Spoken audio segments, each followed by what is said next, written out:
I'm not going to introduce you individually because it would take too long and because there's no way I could do justice to who you are as people. Um, but I will say that you represent a marvelous microcosm of American society.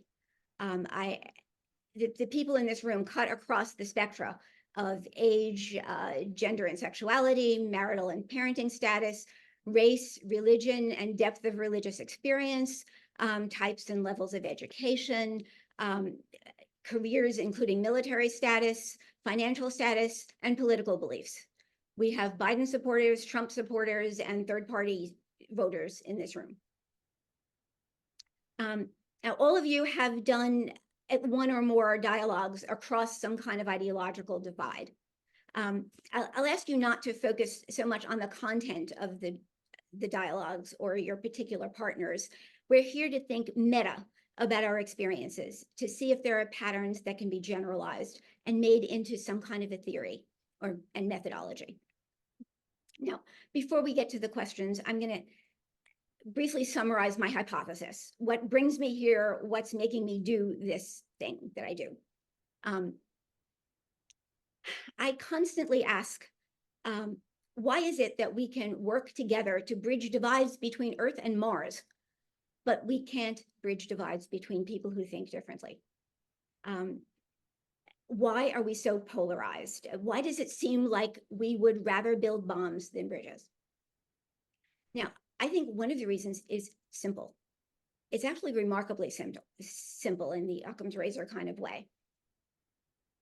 It's too hard and we don't know how. If you want to build a bridge across a river, you go to architecture school, you study bridge building, and you work with a team of people and you build a bridge. We don't have anything like that when we think about bridging divides. We say, oh, we should be nice, we should be empathic, we should be good people, we should love our neighbors. It doesn't work. If one person lives in Gaza and one person lives in Israel, it's not enough to say, why can't we all get along? We can't. The subtitle of this program, In Search of a Theory, is, it's my goal. I'm seeking a theory and methodology to emerge from these early efforts, a way to make human bridge building possible, safer, and sexier. Sexier to attract people to a project that's very new and very daunting. Speaking of sexy, I should say that I am a classically trained psychoanalyst. I was taught a very complex methodology to help people resolve their internal conflicts. For example, you love yourself and you hate yourself. You want to satisfy your instincts and you want to be a good, generous person. There are ways to help resolve these kinds of polarizations and the symptoms that arise from them. We need to develop analogous models to address external conflicts between large groups. Liberals and conservatives, Israelis and Palestinians, students on college campuses. Until we can do that, we will continue to do what humans are programmed to do. The sympathetic nervous system's stress response moves us to fight, flee, or freeze. Some would say fawn. Others are experienced as a threat, so we respond in one of those ways. It's not bad that we do it, we all do it. It's what we're programmed to do. But that said, I think we don't have to continue to do it. The relatively new science of neuroplasticity teaches us that our brain pathways can be changed throughout our lives with insight, motivation, and hard work. This project invites people with powerful ideological differences to not fight, not run away, and not behave like deer in headlights. It invites them to remain in dialogue and see what happens, to enter a new, as yet unexplored territory. So I'm hoping we can talk today about similar experiences that some of you may have had in these conversations. Think about what it was like and imagine what would happen if you keep going. We're looking for patterns that can be generalized and ideas about ways to work around impasses. Okay. Now I'm going to begin by presenting some questions, and I'll ask you to introduce yourselves when you begin to talk, as much as you would like us to know, enough to provide context for what you're going to say. Okay, for the sake of time, I'll merge the first two questions. What were you hoping for when you entered your dialogue? We all had the shared goal of participating in this experiment, but you had individual goals as well. What made you want to do it? And given those personal motivations, what worked? What aspects of your dialogues were you pleasantly surprised by? Some of you knew each other personally, some from listservs and social media, and others had never met. Did that make a difference? So why did you do it and what worked?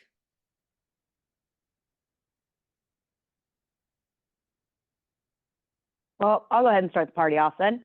Hi, my name is Trip Gomez. I'm about just turned 34, and I've had 2 of these wonderful dialogues with different people, so only a single conversation. And I would say that it's different for the 2 of them, because one of them I did not know at all, and so it was mainly building a sense of platform. Like, you know, it's hard to know what's important to the person you're talking to if you've never met them before. So that was kind of, you know, just like a testing the waters and building a sort of platform. But the other one, we had something of a relationship, a little contentious maybe because we saw differently on the political spectrum. But giving the space to have this sort of dialogue, I angled it to where we talked about the stuff we agreed on first before we got to the stuff we disagreed on. And I felt like that made for like a stronger platform for that communication and like a better way to like, when we did eventually get to an impasse, it was easier to kind of swallow.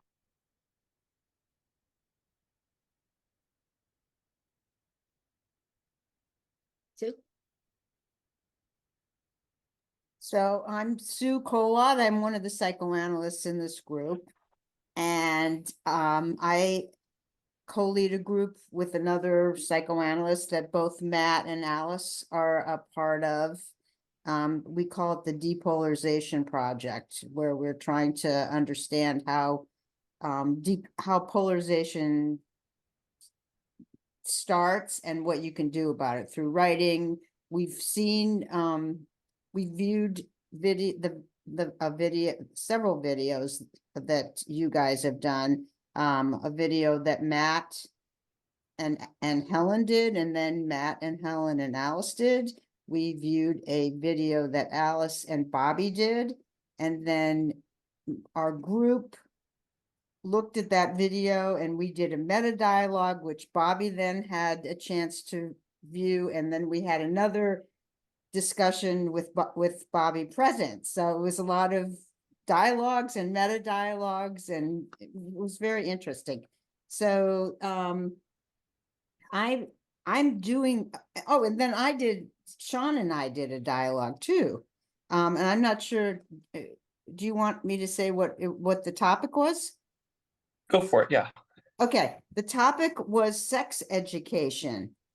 And it was a great conversation. The only problem is that we didn't disagree on anything. So I guess what I don't know if that's a positive or a negative, but I was actually hoping that we would disagree more forcefully about something, because what I would like to focus on is being able to disagree with people in a way that's generative rather than shutting down. And I think indicating respect for the other person, really listening to the other person's point of view, those are the kinds of things that I think make it possible to disagree with each other. And I want to say that one thread that seems to have followed through a lot of the disagreements that I've watched or either been involved with had to do with religion, which I think that's kind of interesting, and it surprised me. Matt? Hi, I'm Matt, and I work with Alice, and I have been doing for over a year now, I think. I've been having a number of conversations with Helen, who has become a good friend over this process, and we disagree on a huge amount. We come from very different points of view, but I would say, but where I have difficulty is in actually finding an impasse because we tend to just agree to disagree. And I kind of struggle with that because I think that we are representative of opposing political factions, if you will, in certain respects, not in all respects. And if our mission is to try and address some of those conflicts, that then, you know, and we're trying to do that on a personal level as a microcosm for the broader conflict,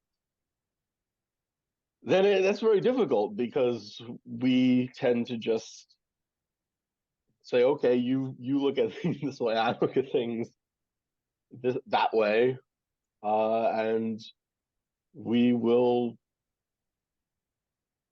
you know, we'll vote how we want to vote.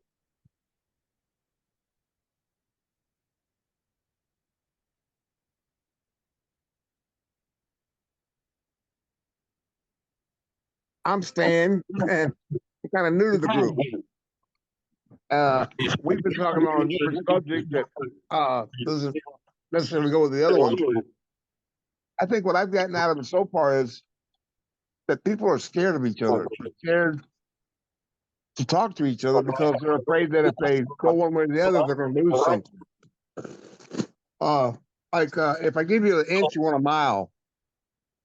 I think that happened with our politicians, with a lot of people, and they're scared that the other person wants to hurt them or something. They need to know that we all want the same thing. We all want, I think we do. I think we all want a safe environment for our families, our children, our loved ones.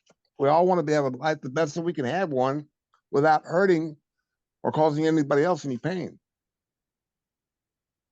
And to do that, we have to communicate and talk, even when we disagree with the other person. You have to know that your opinions, whether I agree with them or not, are okay with me because they're yours.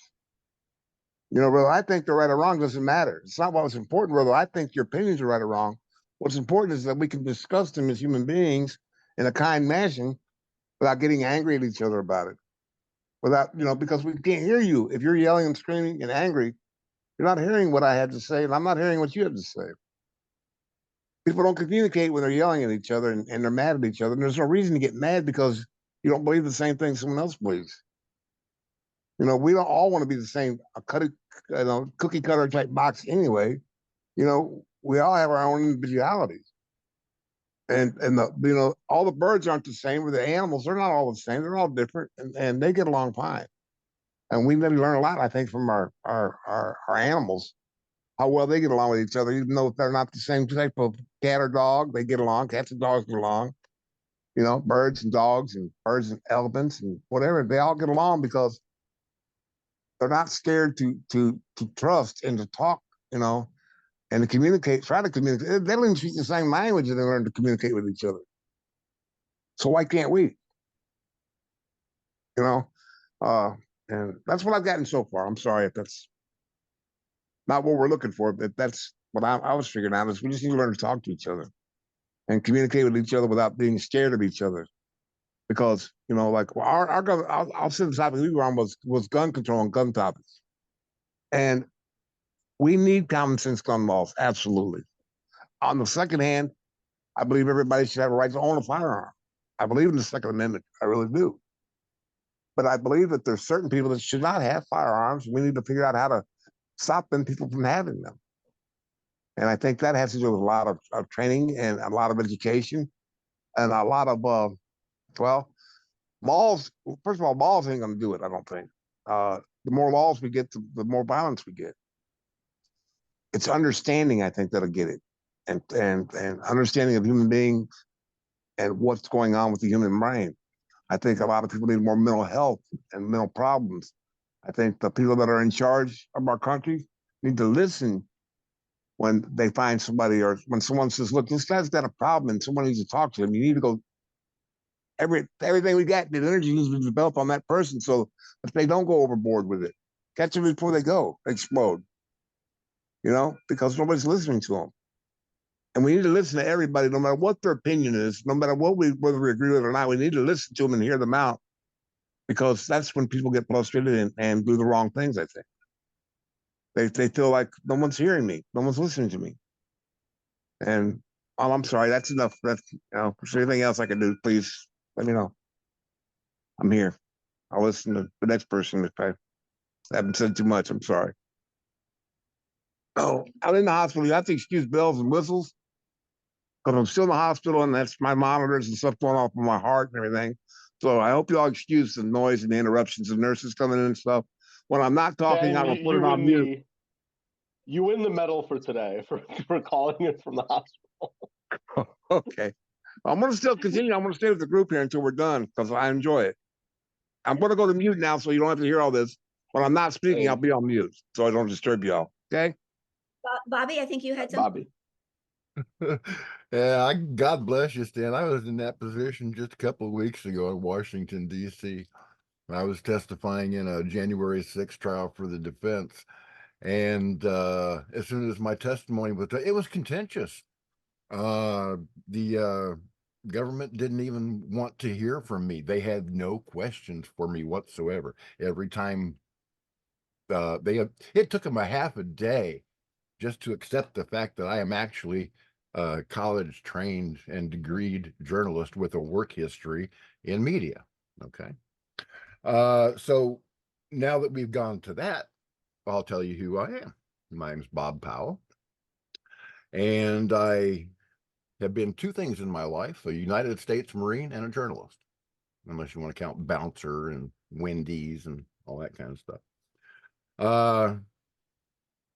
I'm also a Christian. And that's what brought me or attracted me to Alice first. Okay. You guys, every single one of you, and 220 other million people, paid about $2 million to train me into one of the most deadly walking weapons platforms in the world. You need warriors. You can't sit up in your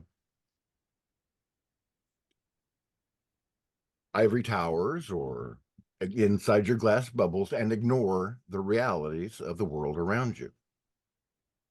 Now, I wanted to talk with Alice because as a warrior, I know the terrible cost of war. And I don't want to see any more of my brothers and sisters coming home in body bags or missing limbs to fight bankers' wars in another country. Yeah, that's a discussion for another time. But, a mentally healthy person is not going to be able to deal with the realities of war. Unless you're a true psychopath or sociopath, it's very difficult to deal with seeing your best friend's head explode. Okay? In World War II, they called it shell shock. Now they're calling it PTSD. Even if a person, any person with a conscience, even if they're doing their duty, if they have to take the life of another person, it weighs heavily on them. 22 military members kill themselves every single day because they cannot live with what they have seen on foreign shores or had to do in defense of their life or somebody else's. What did I expect? I don't know. I think Alice's goal to get people to sit down and not become a murdering species is admirable, and I will do anything that I can to forward that goal. But there are certain immutable facts that can't be ignored. Okay, like Muslims, they believe in Allah with all their heart. Christians, they believe in Jesus Christ with all their heart. These are immutable characteristics. And you are not going to get anybody to change their mind. So that's what's beautiful about the United States of America, because we're a melting pot. We have people of all different races, creeds, colors, religions, and we all live in relative peace. Okay, if you think Chicago is bad, head over to Baghdad sometime. But Tell you, Bob, one second. So we can live in relative peace. We just have to accept that the other person has different beliefs and not try to shove them down their throats, because that's where you're going to get pushback. And you don't want pushback, because you just don't. So I'm all for anybody doing what they want. Jesus Christ does not want slaves. He wants willing followers. If you want to reject him and go out and let your freak flag fly and do whatever, that is your choice. I have no problem with it.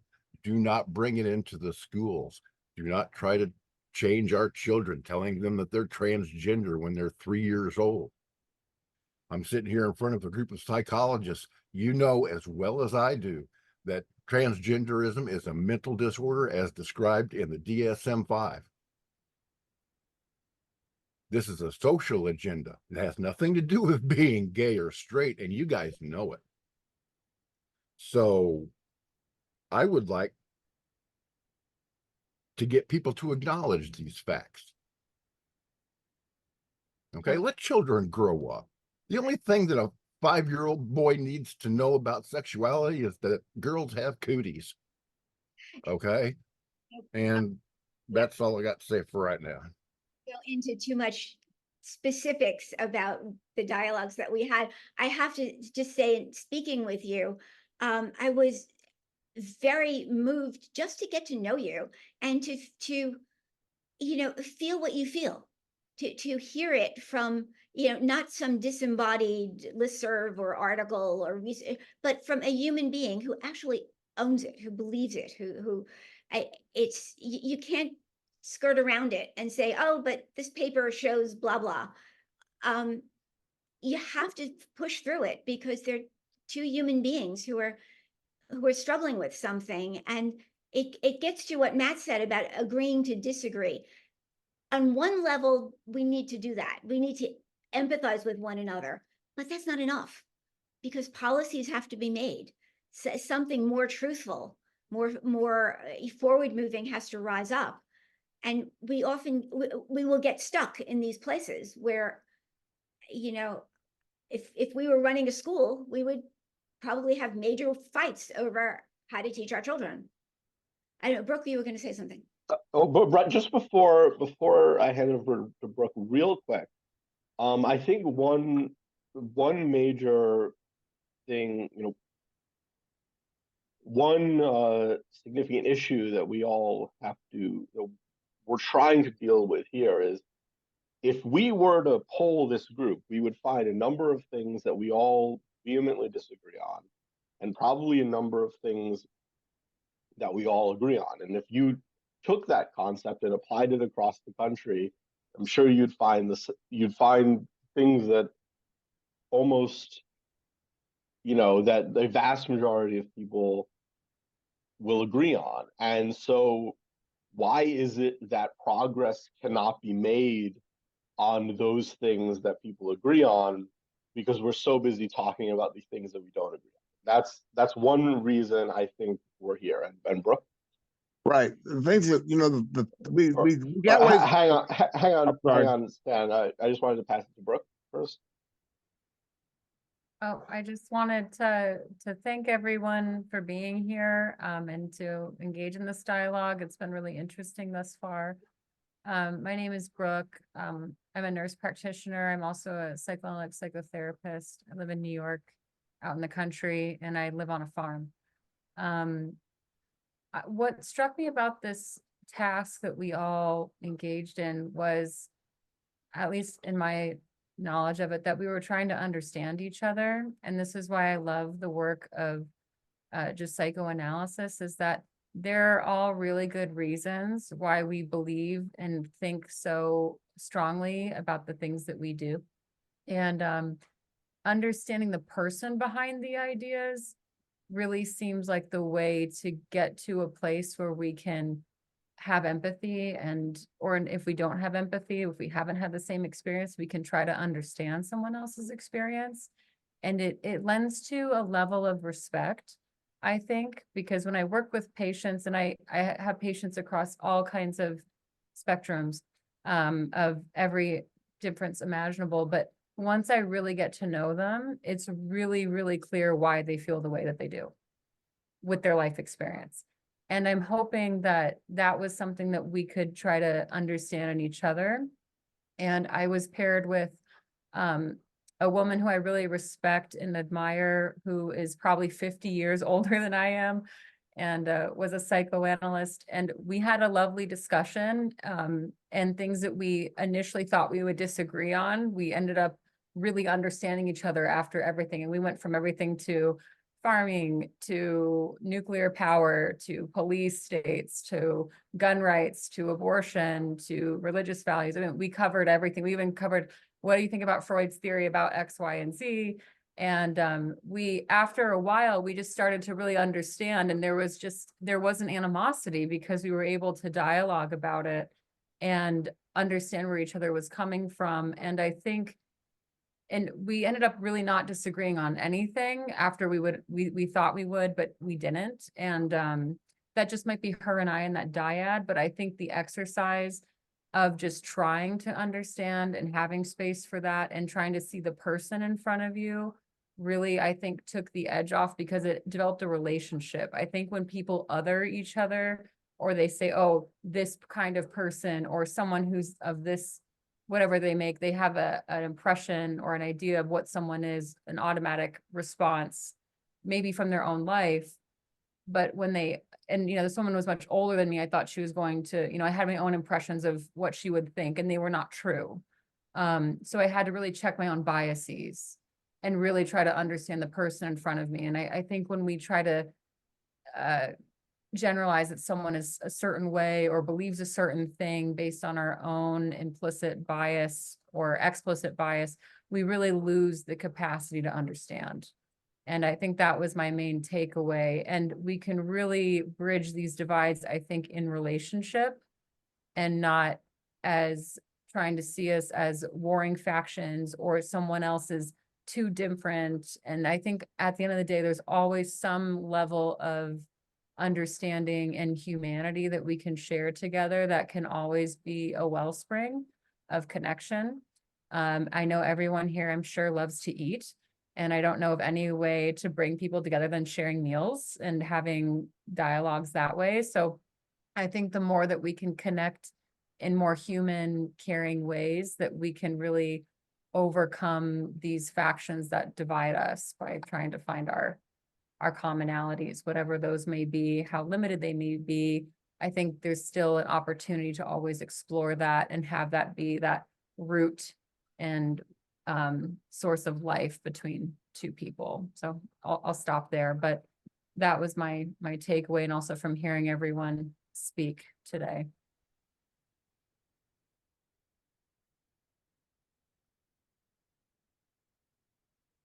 I believe we have not heard yet from Lynn, Helen, and Sean, unless I'm wrong about that. Shall I go then? Go for it. Okay.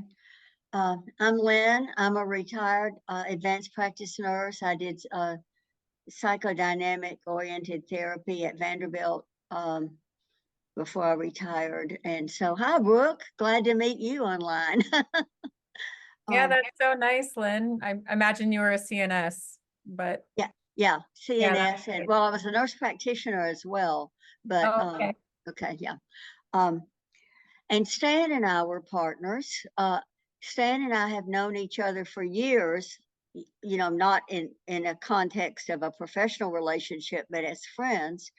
And our interest turned out to it's just been fascinating, because although we've known each other for years and knew that we disagreed on many political and common policy issues, we made progress in this context. And that really gave me chill bumps. You know, how did that happen? That we moved forward in our ability to dialogue about these issues that beforehand we had just agreed to disagree about.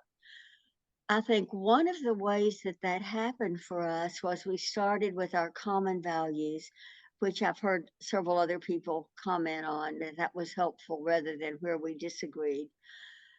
We said we all wanted freedom and security. Everybody wants freedom and security. So that was helpful.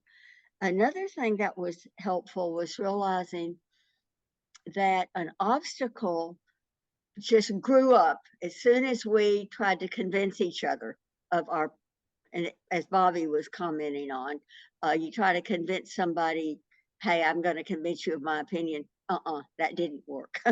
You know, that was not helpful. No.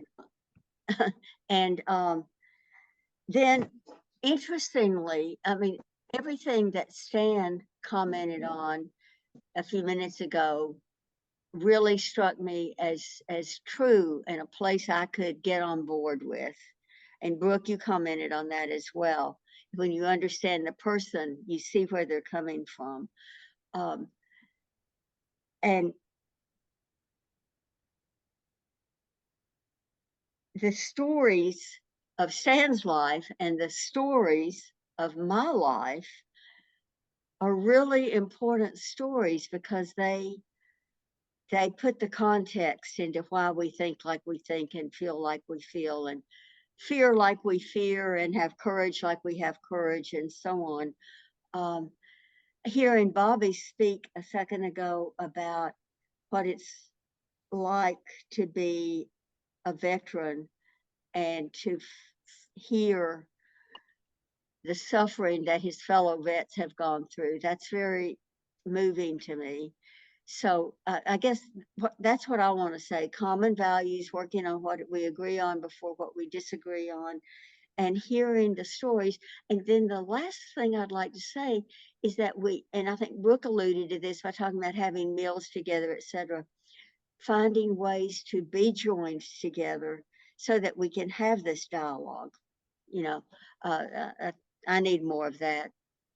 So that's all I have to say.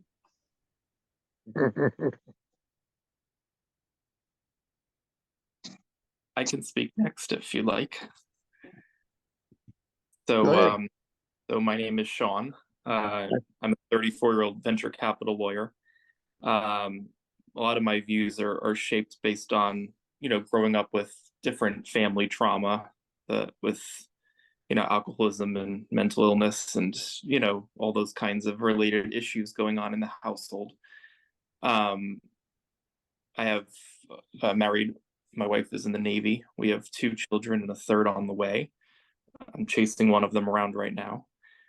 And I had the chance to dialogue with Sue. And, you know, Sue mentions that we really didn't disagree on anything. I think, you know, we had spoken before the dialogue. And so we knew we had different, you know, perspectives on things. And I really viewed our dialogue more as a brainstorm. Like, that's the word I thought of afterwards that kind of summarized what we did. And I think sometimes challenging people to work on a project together, you know, is an where there's an awareness of differences. Sometimes it's easier to dialogue with people. Well, depends. If you have the willingness and motivation, it can be easier to sometimes dialogue with people where you know there's disagreement because sort of the adversarial relationship is built in. Sometimes it's harder to disagree with people of your own political kind because everybody's trying to see who can outdo each other to be more pure. You don't have that problem when you're talking across divides, but maybe that's a bit off topic. You know, something that really guides how I think about this work is something Bobby mentioned, you know, or alluded to. He alluded to trauma. And I think that we talk a lot in the mental health space now about what trauma does to the mind and the body. But I think foundationally what trauma does to the soul speaks to why we are unable to cross these impasses sometimes. The way trauma make someone feel that they can't be loved, or that they can't love, or that the terrible things that happen to them they deserve, or that they deserve to do terrible things to other people. I I really believe that we have to adopt, and my Christian views, guide how I look at these things. But I love the model of the New Testament wisdom of grace and truth. I think there's enough in not doing grace or truth, which we do all too often these days, but grace and truth, which can always allow you to maintain, to be in relationship with someone while still, speaking objectively about things, I think. But I think that angle of love, and how do we develop affection for each other despite the fact that we're very different, and these sort of spiritual principles, I ultimately do believe are best practices for moving this work forward. So I just shared that.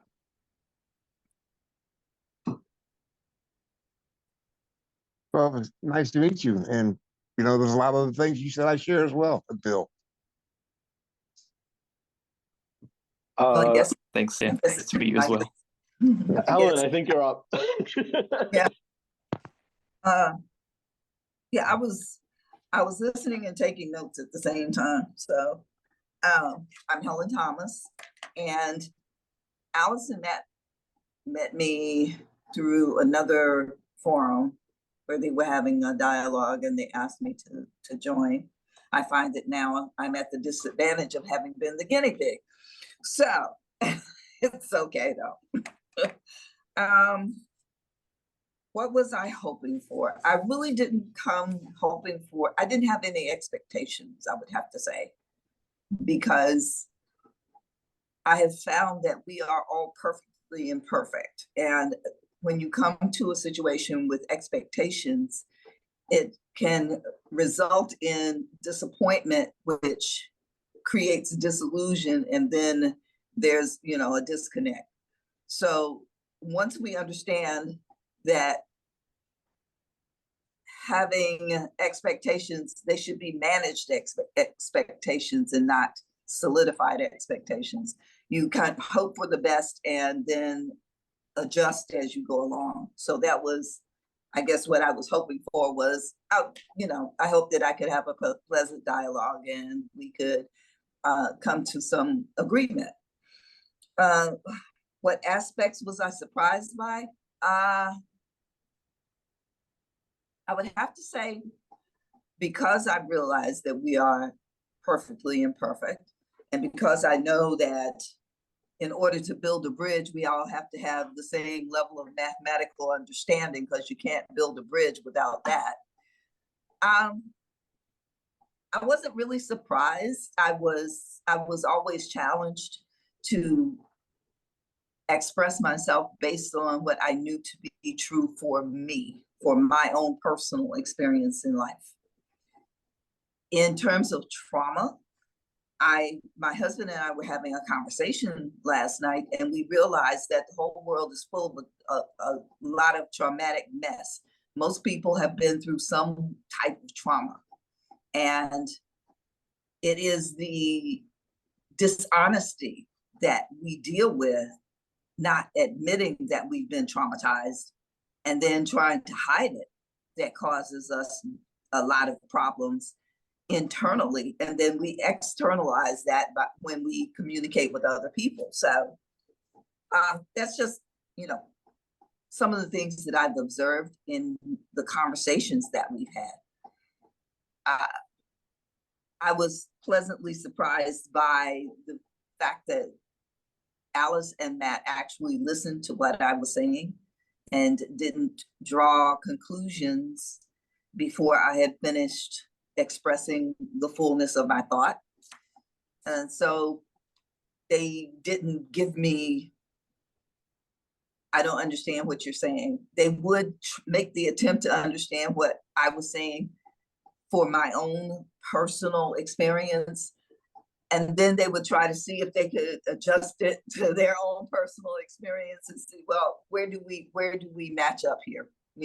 Are we just a little bit off or a lot off? So I think that the whole experience for me has been very, very,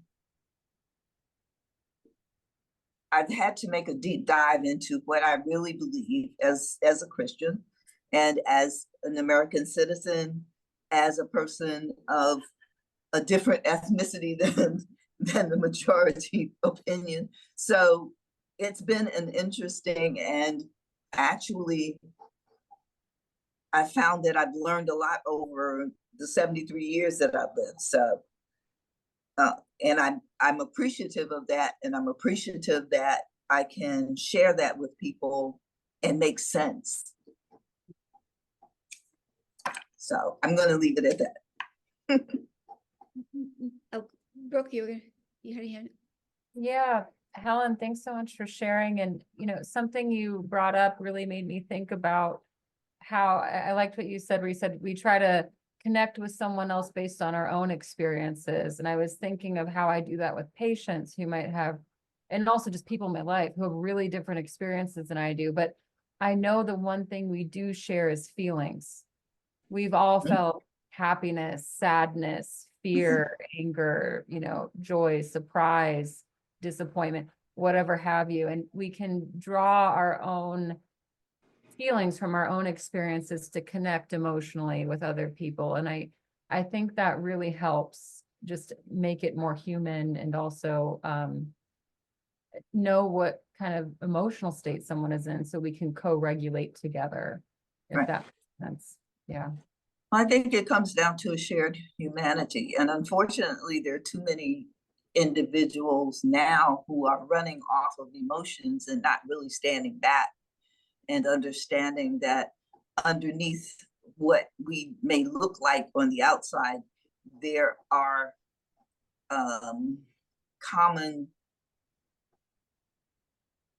there's a common essence that our spirits are all, we have that in common. And our bodies are just kind of shells that without that part wouldn't even have any, I guess, motility. So the commonality of feelings, the problem is, as we go along, as we mature, I think we should learn how to control the feelings and not let the feelings control us. And that can be an issue. But it's also that our feelings, if we don't live in an honest way with ourselves and then with other people, if we're not honest about things that have happened to us and how we have dealt with them, I think that our emotions don't become matured, and we don't learn how to control that in order to be able to communicate with other people. Excellent. What I'm hearing are the good parts of dialogues. When you're in the presence of another human being, and you do the work of trying to understand, you can empathize, you can feel understood, you can give up some of your prejudices, which I certainly found as I heard these dialogues and participated in them, that people I assumed were going to be that way turned out to not be that way. They turned out to be very complex people who came by their beliefs very honestly and through a pathway that made sense. And suddenly it wasn't, you believe that. It was, oh, I get it. You believe that. It makes sense. And that is enormously helpful. However, I think I'd like to transition to now talking about the bad parts, the obstacles, the impasses, because this alone is not going to, psychoanalytically treat the Israeli-Palestinian problem or the Trump-Biden problem. Where do we get stuck? Where can't this agree to disagree or empathy, we can't go any further? What gets in the way, and what can we do to get past it? Bobby?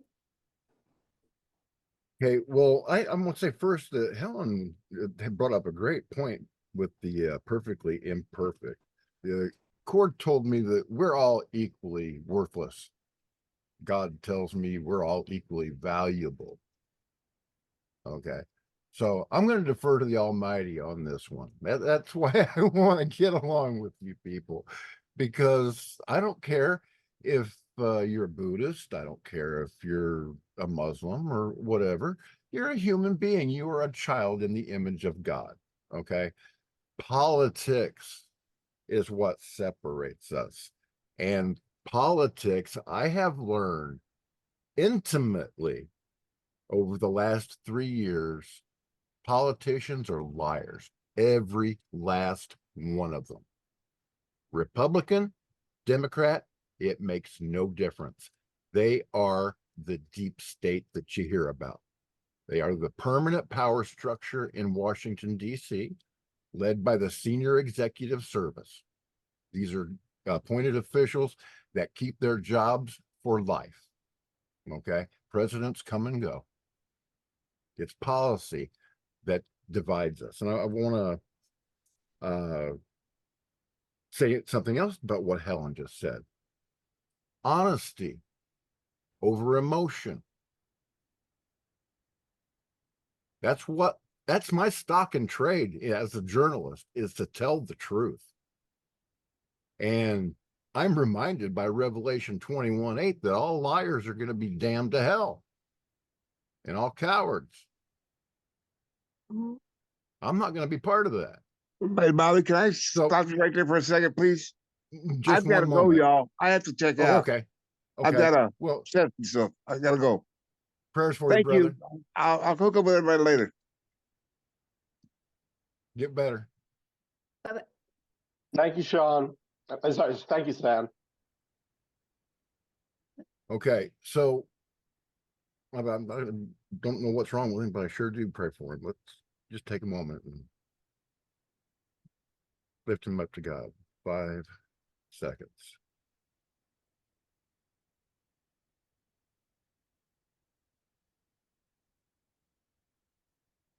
Okay, honesty over emotion. I've been a journalist since 1987. I know what I'm doing. I was in Washington, D.C. on January 6th. And I'm sure, well, I'm not sure, but I'm assuming that you all think that it was created by Trump supporters. I'm here to tell you it wasn't. Because I was on the east porch by the Columbus doors recording the action. When I recorded a man dressed completely in black, destroying a window to a Senate office building and encouraging people to go inside. If you're interested in seeing this video, you can go to bobbypowell.substack.com and see it for yourself. It's been the subject of 3 documentaries. It's been on Newsmax, OAN. Fox won't touch it because they're liars too. All right, Bobby, but this is a Okay. good example, because you and I have a wonderful relationship, but I don't quite believe that. Well, I'm about to prove it to you, Alice, because I found a If I may, photograph. if Just one I don't mean moment, to be please. disrespectful. I have to finish my thought, and then you can tear into me. Okay. I recorded this man tearing out a window in Senate office and encouraging people to go through it. It took me 3 years, but I found him. He is a GS rated W-2 paid employee. He is a federal special agent of the FBI. His identity has been confirmed to me by his former partner, who is also an FBI agent. I have testified to this 3 times. Well, I've tried to testify to it 3 times in DC District Court. Fine. And the prosecutors just I don't have want to hear it. I have no reason not to believe this particular thing. I don't know. But the larger issue of Antifa setting up January 6th, But anyway, I don't want to go into that. No, it's not Antifa. Okay. Antifa had played a If I very may. small role. We're I talking don't about know if- If I FBI, may, SDOD, CIA. It was a totally deep state operation to overturn the legitimate election and stop the counts that were on the floor, and they succeeded. Okay, Guy, now you can tear into me. hang on. Can we just focus on what we're trying to do here? I'm sorry to That's go. what, Bobby, I respect you and I respect your mission and what you've done, but I just want to focus on what Alice's question was, which is what happens when we have an impasse. And I think as we've seen here, it's when two people think they're right, that they have the ultimate truth. And that is where we're having problems, I think, in that how do we reconcile? And I'm not saying that you're wrong or someone's right. I'm just saying I think that's what happens when this becomes an issue. So Okay, just well, focus let us me, back. let me go Okay. back to this impasse. Can I speak? I volunteered in just a moment. I volunteered to come in and give the FBI all of my footage from the 5th through the 7th, 6 times, and sit down for an interview. They didn't want to have any part of me. The government fought for 6 hours in the first trial to keep my video out of evidence and me off the stand, and they failed. And every time that I tried to bring up a salient point or point out a particularly important part of my video that was exculpatory to the defendant, the government, the prosecutors objected and said, Your Honor, this evidence is prejudicial to the government. All right, Okay, well, we want to talk about the process of dialogue. yeah, that's what I'm getting that's what we're at. here to talk You about. have to tell the truth. Okay, you can't come into a discussion okay, about let me- truth without a foundation in facts. I have facts. Allow me, You guys saw allow what me, ABC and MSNBC showed you on television. I was there. Bobby, I've been boots on the ground. may I speak? Yes, May I please. speak? Thank you. I appreciate what you are tackling. It's a large and worthy endeavor. However, this communication, this hour and a half, is supposed to be geared towards the metadata, the dialogues that we are having with individuals in this course of, trying to better understand each other. So if we can please keep it to the realm of the conversations that you and Alice have had, as well as like other people and other members have had in the group. That is what our mission here today is. Thank Okay, you. that's fine and dandy. Who was just speaking? That was Trip. Who? Hi, I'm Trip, 34, activist and peacemaker. She's on the phone, so. Ah, I see. So am I next? Yes.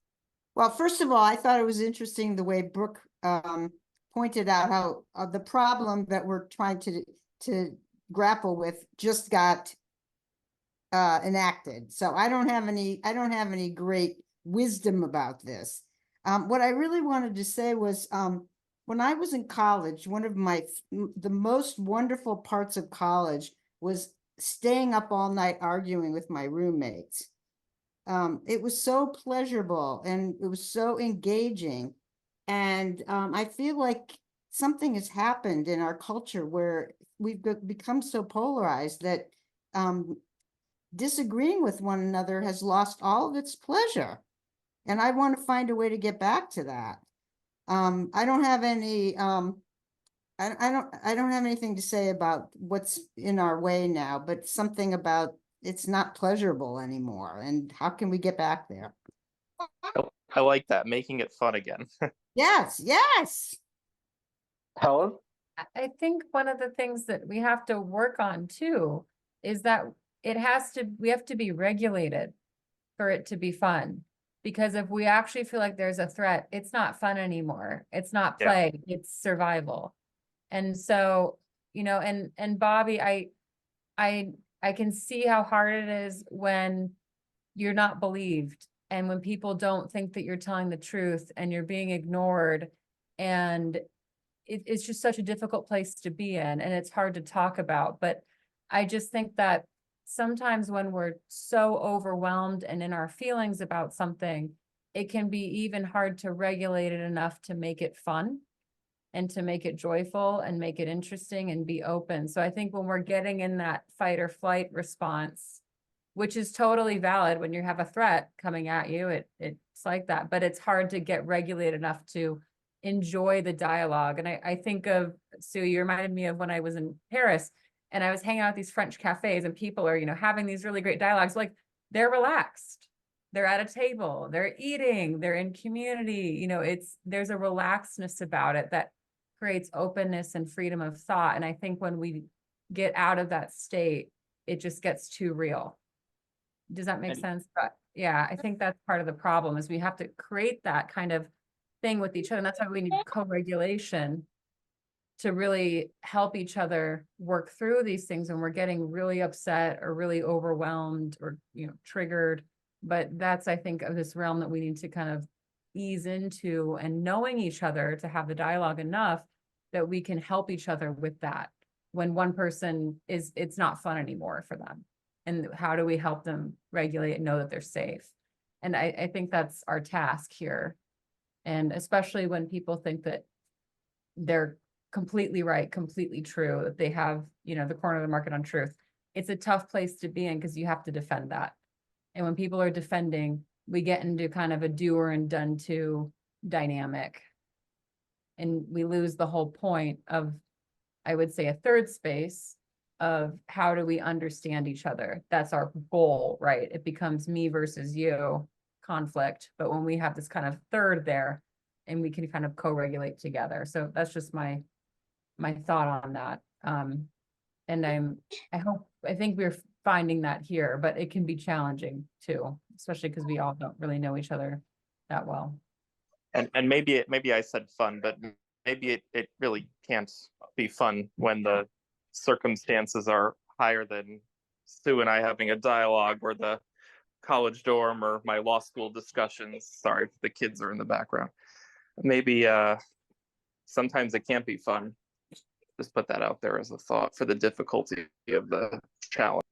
The stakes, yeah. Helen?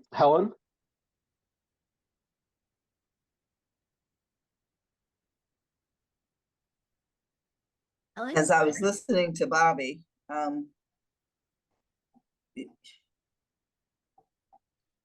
I understand exactly where he was coming from, and I understand the frustration of not being believed.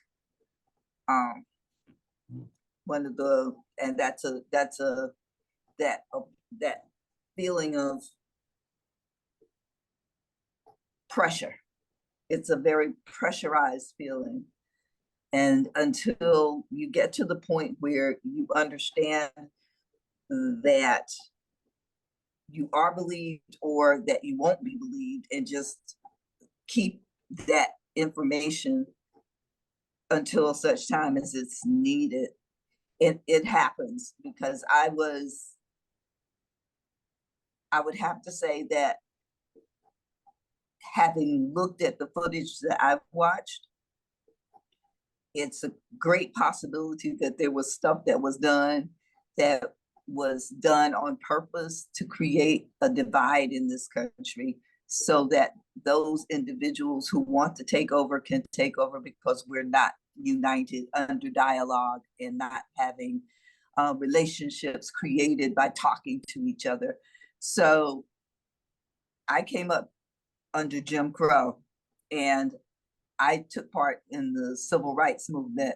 I did the marching, and I understand that there are plants, there are individuals in the government that will come in and actually create all types of stuff. So I can understand how Bobby is frustrated. I would have to say to him, because I do understand that feeling,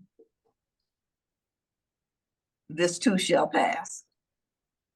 Because the truth, the flat truth, the foundation of truth always comes to the surface, regardless of what other people try to do. And sometimes we just have to sit back and allow truth to work its way back up to the surface, and not be frustrated by that. It's better for our heart. It's better for our mind. It's just better all around, just to be, okay, that I know this happened. It's going to come out eventually. And I may not be alive to see it, but I know that it will eventually come out. Let me continue to live my life and deal with people in a way that I can help connect them to a community, to connect us to a place where we can bring this nation really back to a place where we have fun having those differences of opinion, and we're not so emotionally thin-skinned that we can't take criticism, or that we can't say something and, oh my goodness, you use the N word. Oh my good, what do I care? Is that who I am? No. But if that's what makes you feel good, okay, go ahead and use the word and use it to your heart's content. Guess what I can do? I can remove myself from dealing with you if it's going to create an issue for me.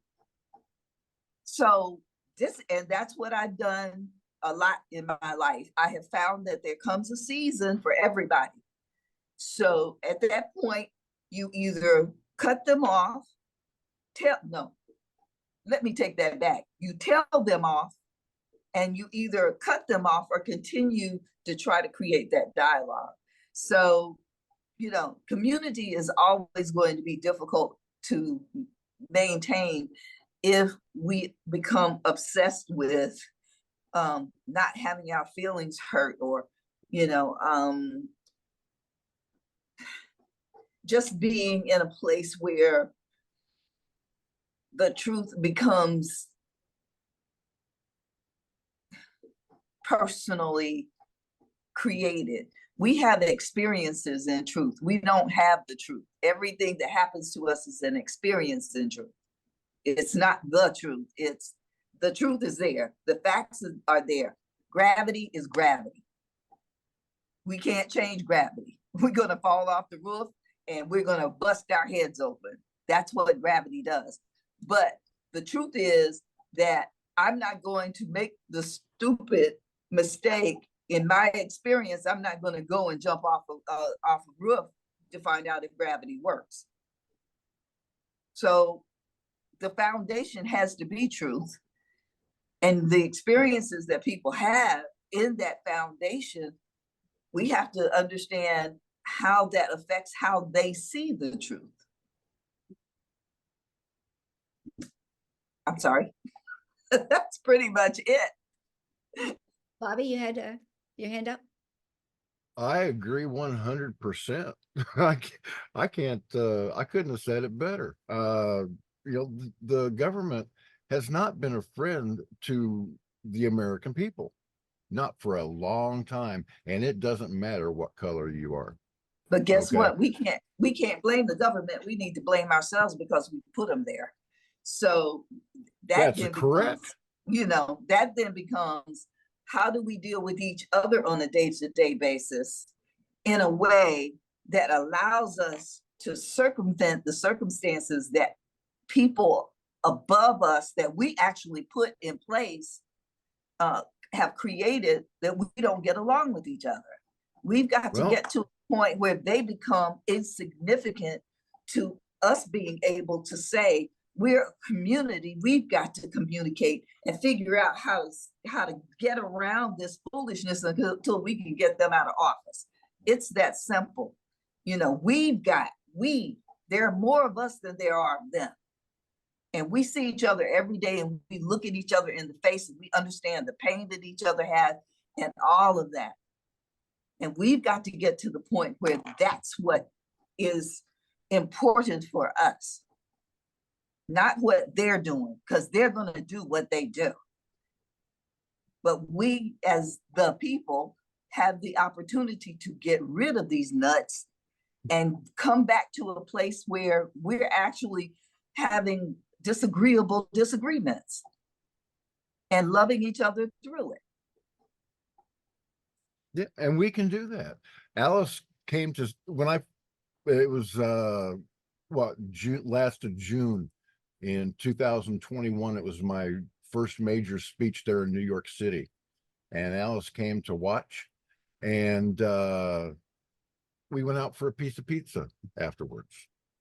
Okay, and we had a lovely time, and I consider Alice to be one of my very good friends.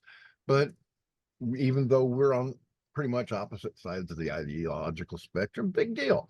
She's a human being. She's a nice lady, and I like her. And Helen, you're a nice lady. I like you too.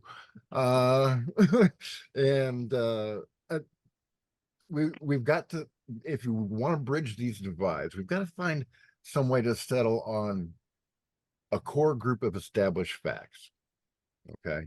I don't want to take up a whole lot of time establishing what I think are facts, but there has to be something that a common campfire that everybody can gather around.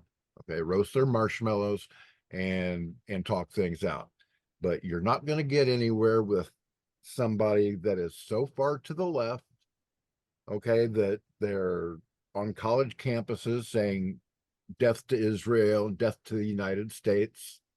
Okay, it's not going to work like that. Those people, by definition, are domestic enemies and my enemy. Well, Okay, you don't don't put me on a college campus Alice, during a protest. Alice, So, we've got 20 minutes. So where do you want to go with the rest of the time? what I would like to talk about is a way of bridging the divide that I've been working to figure out for myself. For example, using January 6th and what happened and who set it up. From a psychoanalytic perspective, I think the left did set it up, but not as literally as you have interpreted it to be. In other words, I don't think they showed up and broke the windows and allowed people in and coaxed them on to do something, to prove something. I think what happened is that the left is hypocritical, and that we tend to see that we're right and you are deplorable. And when you meet good people who want something and believe something and consider them, just repulsive human beings, we're setting it up for you to do that unconsciously, and then blaming you for it. It's sort of a large scale, the way individual symptoms arise in with defense mechanisms and layers of rationalizations. I think the same thing goes on on a larger scale between groups of people. And so, yes, I believe you. We partially set it up unconsciously. We're oblivious to it, and we're going to blame you for all things evil having to do with January 6th. And I don't know, I'll stop there. I would like to actually kind of springboard on this kind of idea in a meta way, because I think that in the interpersonal communication spectrum, the best thing that we can do is find that common ground, the spaces that we can agree and like build, like I said, with one of my dialogues, I took it very directly from, I know that we both wanted citizen engagement, more activities, like, boots on the ground, doing community work. We spent time like agreeing and building a platform there. So that way, when we delved into, the politics and stuff that we particularly don't agree on, we were able to, come back to the idea, well, if we're still steady and adamant on these places that we agree, then where we disagree become like less pillars of monoliths or stereotypes, and more like, a place of, oh, I can see where you got to that perspective. And that happens within the conversation. I think that in my personal opinion, the best way that I see for it is like, trying to find that sort of common ground, and then, growing from there. But the most important thing is having that introspection and idea that, nobody is the stereotype that you're accusing them of, that those people kind of thing doesn't actually fit. If that's, we can talk about it being a designated thing that is used to divide us, or whether it's, a us versus them mentality and tribalism. Instead, we need to, shift to an idea of us versus the problem, and therefore, find that common ground to say like, hey, it's you and me versus the problem, not you versus me. And I think those kinds of tactics are really important when like sitting down in like a one-to-one situation, as well as in a group like this. And I really thank y'all for allowing me to be in this space with you today. I had this was a really great experience. So I want to thank you for that. Sue? So I put this in the chat, but I wanted to say, I don't remember who said this, but there was a rabbi that was quoted in the New York Times recently who said that we need to be able to acknowledge multiple truths right now. And I'm thinking in particular, I think she was referring to Hamas and Israel, because it really is so painful to see people who really believe in what they're saying and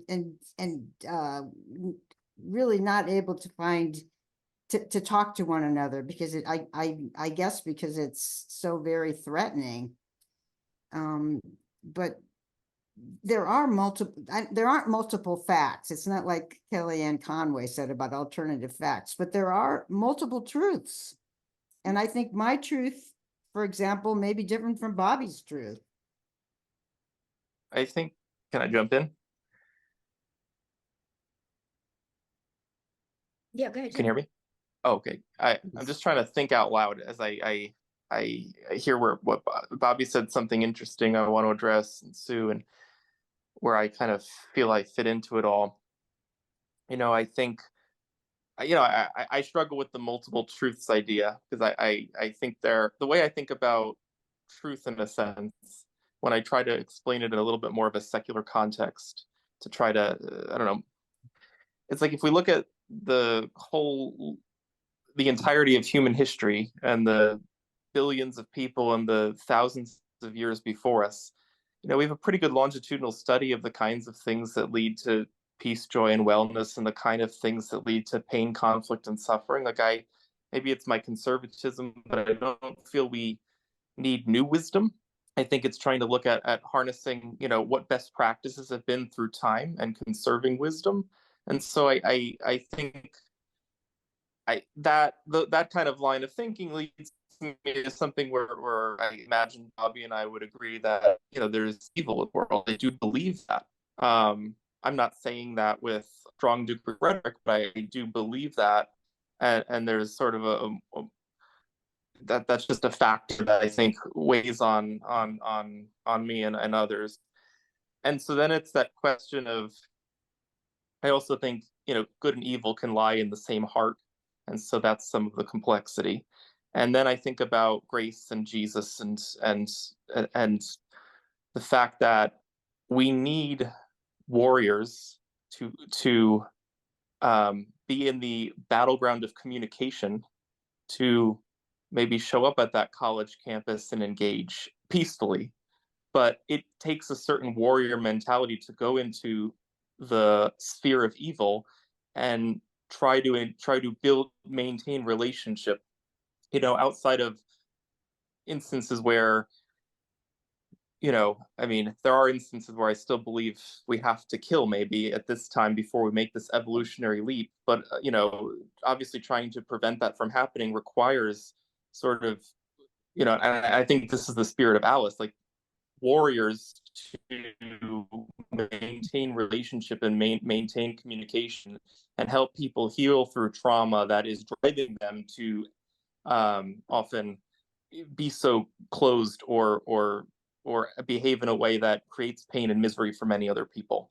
I think part of this is, Bobby, you said, I know we're just talking, but like you said, like, I wouldn't show up you don't want me to show up at the college campus. And I get that.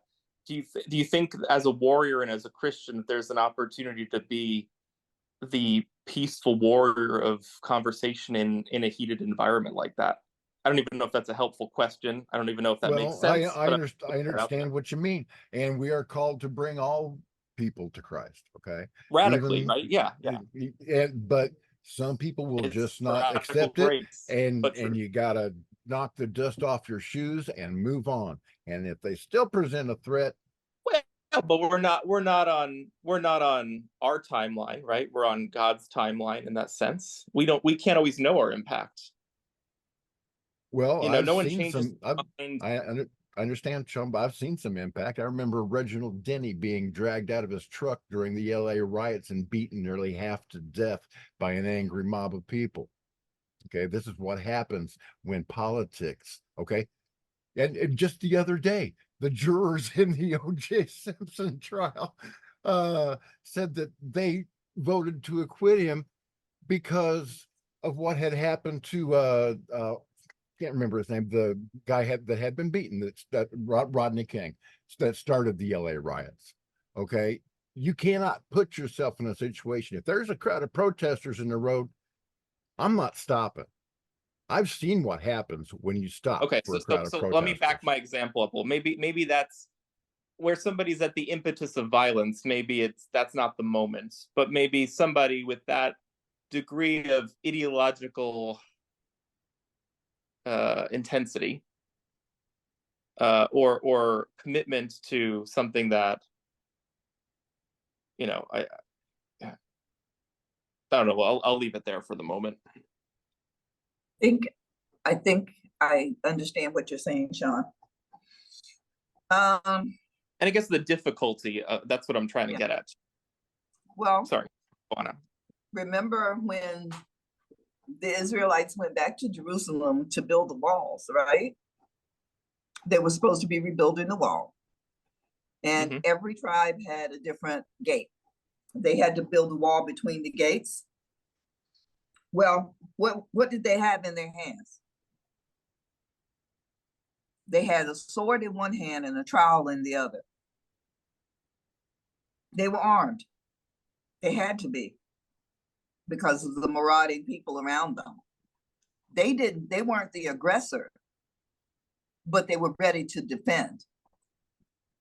Now, as a Christian, I believe I understand that. I have no opposition to that concept. Huh? And I have no opposition to that concept of exactly, but we don't go out to start mess, but we surely are given the tools that we need to stop mess. First, we want to dialogue, and if that doesn't work, we may retreat. But if we are accosted, then we are left with no other alternative than to defend ourselves. Okay. We hope that it doesn't end up being something that is deadly, but that's just the way it is. All right, we have 10 more minutes. What can we do here to move this forward? This way of thinking, using dialogue, using analytic insights into breaking impasses, finding a way to slow down that leap to arms and defending confrontation. Well, Alice, the only thing that I can say is that we each individually take the responsibility to try to do the best that we can in our own sphere of influence. That's what we can do. We can do no more. We aren't divine beings who can change the way the world thinks, just because there's a group of us sitting here talking. Yes, I mean, I get along with everybody here, but concerned that if we just go and deal within our sphere of influence, we have very different spheres of influence. Exactly. But we're not different people in those spheres, are we? But some of you are going to be very influential in getting Trump elected, and others will be very influential in getting Biden elected. And what's going to happen? But that is not. I'm sorry, but that's not the issue. The issue is, how do we deal with people who don't vote for the person that we vote for? That's where you see, we're trying to put it up on this level, and it's really that close to, it's as close as our breath. It's the people that we individually come into contact with, that we begin to build a relationship with through dialogue and through understanding, that will bring, it might start out as a drop, but each individual drop will eventually grow into a roaring tide. And that's the way I look at it.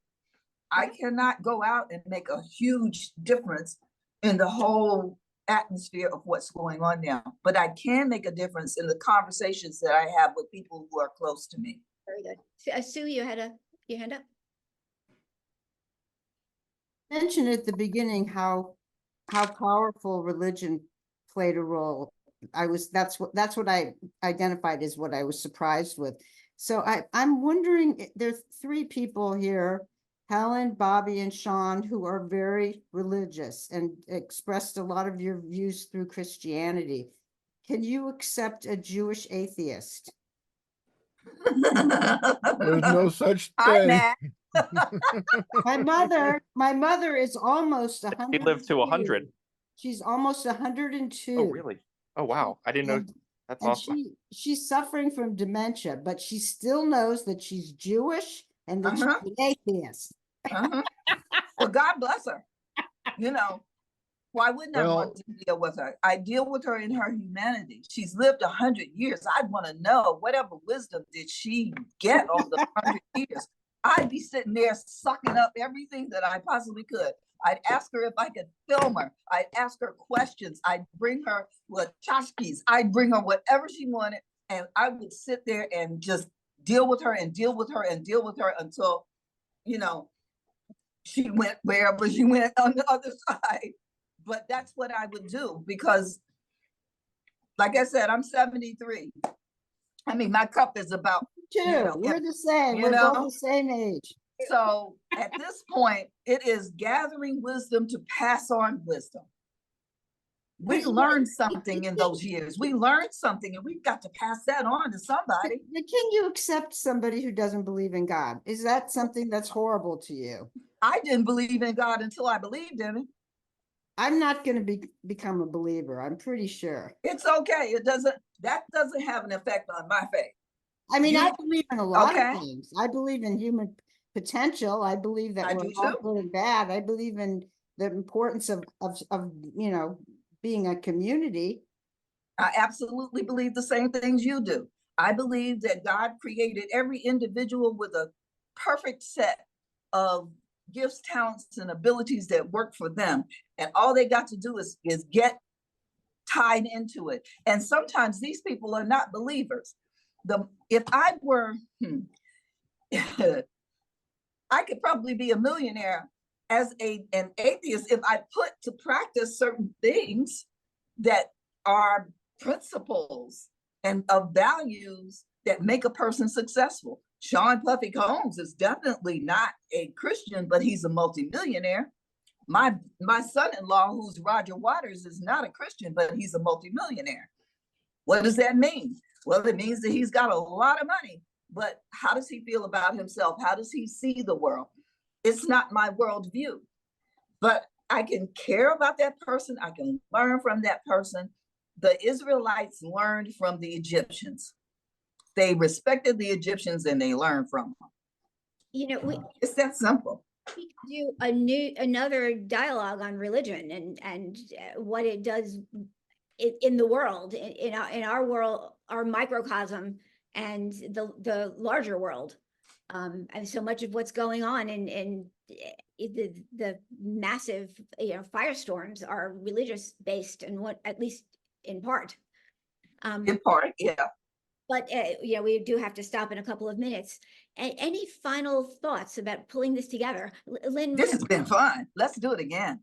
Oh yeah, Lynn, do you have any thoughts? I want to hear more of what everybody else has to say. My mouth has been running.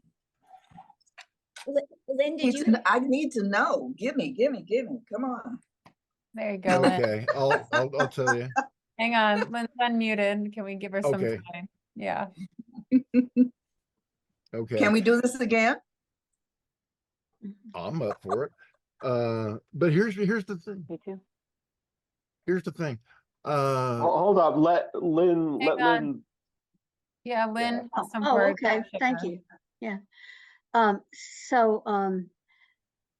One of the biggest things in my life is the study of nonviolence and the practice of nonviolence. And I've devoted lots of time and effort and energy and community work in that direction. And one of the things that's been really important to me that I was not expecting is, you know, the nonviolent movement kind of began in India, and Gandhi was not a Jain, but he lived in a Jain community with his Hindu parents. And the Jains have in recent years developed a form of meditation that I find really, really helpful. It takes a lot of old elements in it and adds some new elements.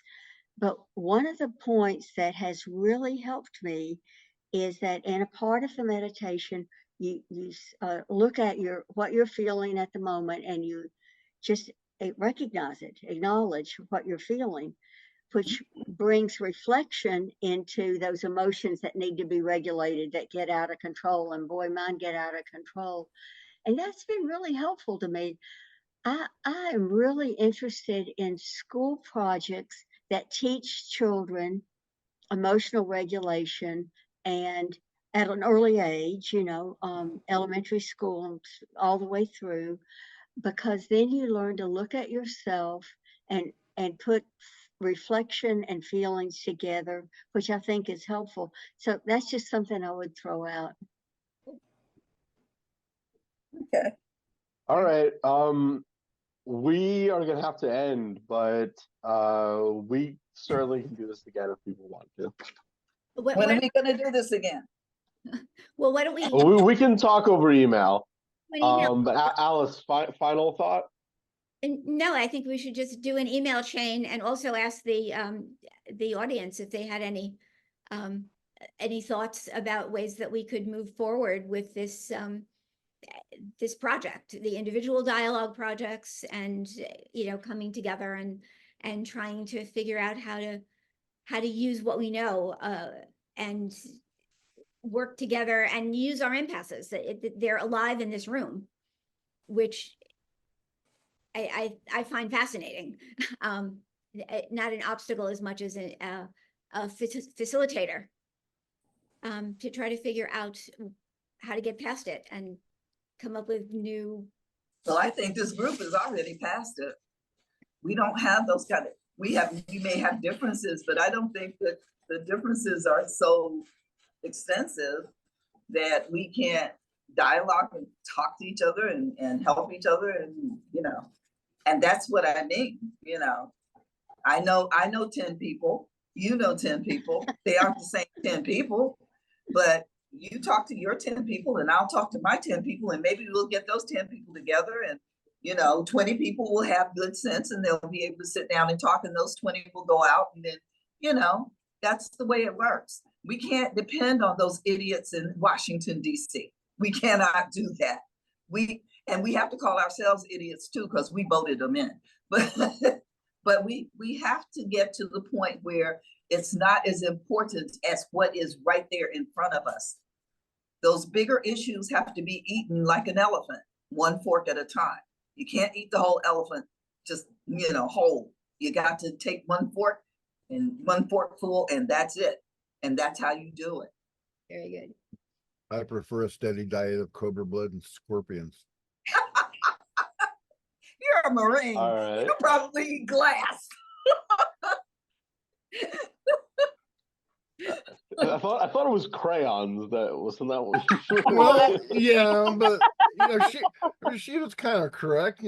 Drink gasoline, piss napalm. It's all that kind of thing. You chew concertina wire, spew nails. I have to go. All right. I have to Thank go you. too. Thank you so much, all everybody. for- Everyone. Goodbye, Great Sue. meeting for coming. you. We had a great time. Nice to meet everyone. Thank you. Thank you.